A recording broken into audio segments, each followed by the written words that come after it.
Unplug the power cord from the wall outlet. Pull the plastic end caps off the sides of the control console.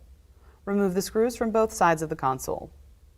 Pull the console slightly forward and then swing it up and back over the top of the back panel. Unplug the wire harness from the lid switch on the washer's top panel. Release the clips that secure the cabinet to the washer's back panel with a slot screwdriver. Lift the back of the cabinet and tilt the cabinet forward. Lay it down on a padded surface.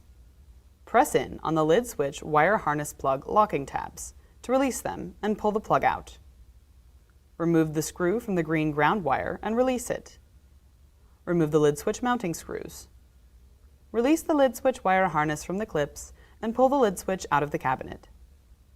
Position the new lid switch in the cabinet and reinstall the mounting screws. Insert the lid switch wire harness into the harness clips and snap the plug into the top panel. Reconnect the green ground wire with a mounting screw. Tilt the back of the cabinet up, push the base forward, and slide the lip under the front base. Lower the back of the cabinet so the alignment tabs fit into the holes. Reinstall the spring clips at the top of the cabinet.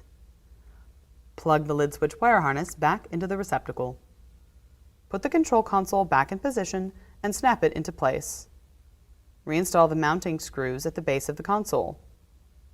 Snap the plastic end caps onto both sides. Plug the washer into the electrical outlet.